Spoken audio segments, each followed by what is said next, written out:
Hello everyone, मी प्रियंका सतपाळ तुमच्या सर्वांचं आपल्या चॅनलमध्ये खूप खूप स्वागत करते आहे। आज आपण बघणार आहोत मीन राशीसाठी कसा असणार आहे जुलै 2026। सुरुवात करणार आहोत आपण रिलेशनशिपपासून, मग फायनान्स, करिअर, बिझनेस, हेल्थ। तुम्ही जर स्टुडंट असाल तर तुमच्यासाठी हा महिना कसा असणार आहे आणि एक जनरल रीडिंग, असं सगळंच आपण बघणार आहोत। व्हिडिओ शेवटपर्यंत बघा आणि जर व्हिडिओला आपल्या चॅनलला जर सबस्क्राईब केलं नसेल अजूनपर्यंत तर हीच ती योग्य वेळ आहे। पटकन सबस्क्राईबचं बटन दाबा आणि माझ्या या फॅमिलीमध्ये तुम्ही जॉईन व्हा। सुरुवात करूया आपण मीन राशीसाठी रिलेशनशिपच्या बाबतीमध्ये कार्ड्स काय सांगतात। सेलिब्रेशनचे दिवस दिसत आहेत मला रिलेशनशिपच्या बाबतीमध्ये। सो एक चांगली गोष्ट आहे, रियुनियन होण्याची शक्यता आहे, गेट टुगेदर होण्याची शक्यता आहे। किंग ऑफ पेंटॅकल्स आहे, पैशांशी संबंधित पार्टनरसोबत वाद होण्याची शक्यता आहे, कारण पैसे खर्च होताना दिसत आहेत दोन्हीकडे सुद्धा। जस्टिसचं कार्ड आलंय, सो खूप जास्त अलर्ट राहा, उगाच अरेला कार्य करत राहू नका। वाद खूप वरच्या लेवलला गेले तर डिवोर्सपर्यंत सुद्धा जातात जेव्हा जस्टिसचं कार्ड रिलेशनशिपमध्ये येतं तेव्हा। सो तेवढी काळजी घेणं गरजेचं आहे। छान आपलं सेलिब्रेशनचे दिवस आहेत की नाही, त्याच एनर्जीजमध्ये पूर्ण महिना घालवायचा, फार पैसे खर्च करू नका। बघूया आता फायनान्सच्या बाबतीमध्ये कार्ड्स काय आहेत। रिलेशनशिपसाठी अलर्ट मोड माहिती ना काय आहे, भांडण करायचं नाही, झालेलं भांडण वाढवायचं नाही। बघूया आपण आता फायनान्सच्या बाबतीमध्ये कार्ड्स काय सांगतात। अजिबात कुणावर विश्वास ठेवायचा नाहीये फायनान्सच्या बाबतीत। महत्त्वाचे निर्णय घेताना दुसऱ्यांचा ऐकायचा नाहीये, नाहीतर लॉस होईल। संधी मिळेल, पैशांशी संबंधित तुम्हाला ज्या काही अपॉर्च्युनिटीज यायच्या होत्या, ज्या स्टक होत्या, त्या ओपन अप होतील आणि ओव्हर शेअरिंगमुळे लॉस होऊ शकतो। सो हे 1 2 3 तीनही कार्ड सांगतात की ओव्हर शेअरिंग करू नका। तुमचे प्लॅन्स फायनान्सच्या संबंधित कुणाला सांगू नका। किती पैसे आहेत, किती सेव्हिंग आहे, कसे इन्व्हेस्ट केलेत, कुणालाही सांगू नका, कारण तुमचा विश्वासघात होण्याची शक्यता आहे। आणि दुसरी गोष्ट, स्वतःचे निर्णय स्वतः घ्या, त्याच्यासाठी सुद्धा दुसऱ्या कोणावरती अवलंबून राहू नका। पाहूया मीन राशीसाठी करिअरच्या बाबतीमध्ये, म्हणजे जे नोकरी करतात त्यांच्यासाठी कार्ड्स काय आहेत। एकाहून एक सुंदर कार्ड आलेले आहेत। एस ऑफ हँड आहे, सो अपॉर्च्युनिटी करिअर संबंधित नवीन मिळणार आहे। नवीन जॉबसाठी अप्लाय करायचं असेल तर ही जुलैची 2026ची वेळ तुमच्यासाठी एकदम योग्य आहे। तुम्ही केलेल्या कामाचं ॲप्रिसिएशन सुद्धा होताना दिसते।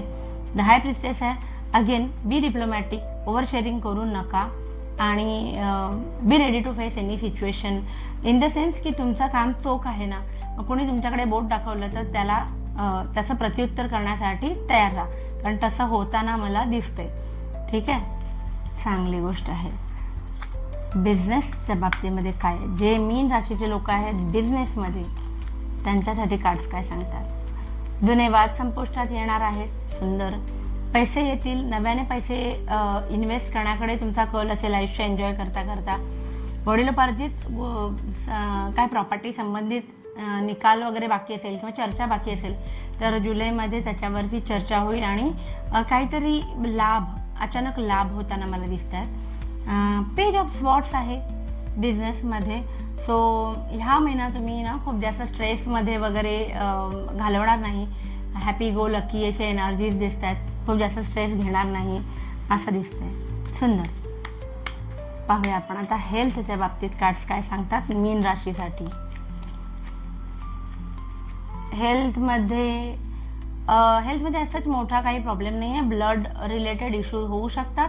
सो ब्लड टेस्ट करून घ्यायची, जे काही रुटीन चेकअप तुमचं असेल ते। बाकी विशेष असं काय घाबरण्यासारखं काही कोणताही कार्ड सांगत नाही आहे। ब्लड टेस्ट करणं गरजेचं आहे आणि ॲग्रेसिव्ह वृत्ती असणार आहे तुमची, त्याच्यामुळे बीपीचा प्रॉब्लेम, बीपी ज्यांचा आहे प्रॉब्लेम, त्यांनी जरा स्वतःची काळजी घ्यायची आहे। बघूया आता जे स्टुडंट आहेत मीन राशीचे, विद्यार्थी दशेतले, त्यांच्यासाठी कार्ड्स काय सांगतात। चर्चा घरामध्ये करून तुम्हाला कुठल्या तरी कोर्समध्ये जर पैसे इन्व्हेस्ट करायचे असतील तर हा महिना योग्य आहे।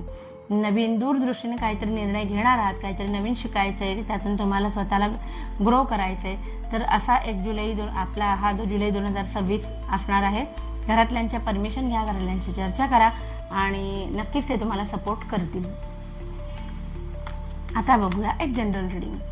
तर तुम्ही म्हणाल की ऑलमोस्ट सगळं तर कव्हर केलं आहे, मग हे जनरल रीडिंग काय वेगळं। तर असे काही व्यक्ती असतात ज्यांचं काही करिअर नाही, बिझनेस नाही, जे स्टुडंटही नाहीत, अशा कॅटेगरीमध्ये जर गृहिणी येतात, ज्येष्ठ नागरिक येतात किंवा ओव्हरऑल कोणीही असू शकतं. तर आपण बघूया जनरल रिडिंग त्या प्रत्येकासाठी जे आता व्हिडिओ बघत आहेत आणि मीन राशीचे आहेत. ठीक आहे, पाहूया आपण कार्ड्स काय सांगतात. खूप छान, तुम्हाला तुमच्या स्किल्स वापरता येणार आहेत. अरे वा, घरात पण आनंदाचं वातावरण असणार आहे, एन्जॉयमेंटचं. कोणतरी घरामध्ये जुने पाहुणे किंवा जुने तुमची आवडती व्यक्ती तुम्हाला रियुनियन भेटायला येऊ शकते. नवीन प्रॉपर्टी किंवा जागा खरेदीचे सुद्धा योग आहे. तो सुंदर येलो कलर आलेला आहे, तर प्रश्नच नाही, पॉझिटिव्ह आहे. काही लोकांना ना डिसिजन मेकिंग करताना प्रॉब्लेम येणार आहे, कारण त्यांना कळणार नाही की योग्य आणि अयोग्य मधला एक स्लाईटची लाईन असणार आहे, ती त्यांना थोडीशी डिस्टर्ब करू शकते. महत्त्वाचा निर्णय घेताना तुमच्यासाठी सल्ला असा आहे की तुम्हाला तुमचा इनर व्हॉइस म्हणजे तुमचं इंट्युशन पॉवर वापरायचे. तुमचं मन काय सांगतं ते वापरायचं आहे. एस ऑफ सॉर्ट्स आलेला आहे. मीन राशीच्या लोकांसाठी अचानक अपॉर्च्युनिटीज येतील.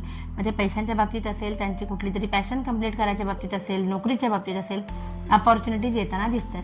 किंग ऑफ कप्स आलेला आहे, जे रिव्हर्स पोझिशनमध्ये आल्याचं, जे मी तुम्हाला नेहमी म्हणते की इमोशन्स ओव्हरफ्लो होणार आहेत, ओव्हर शेअरिंग होईल. कुणाशी तरी तुम्ही तुमचं मन मोकळं करणार आहात. डिसिजन मेकिंग करायची वेळ आली तर मनाने विचार न करता बुद्धीला तुमच्या जे पटेल ते तुम्ही करणार आहात. जबकी आपल्याला हे काय दिलेलं आहे ॲडवाईस की तुम्हाला तुमच्या मनाचं ऐकायचं आहे. सो बघा, तुम्हाला जे योग्य वाटतं ते करा. आणि नाही जमलं डिसिजन मेकिंग करायला तर माझा नंबर आहे खाली, मला फोन करा, आपण त्याच्यावरती चर्चा करू शकतो. आय होप तुम्हाला व्हिडिओ आवडला असेल. प्लीज लाईक, शेअर आणि सबस्क्राईब करा आणि आपली फॅमिली अशीच वाढत राहू दे. Thank you so much. बाय.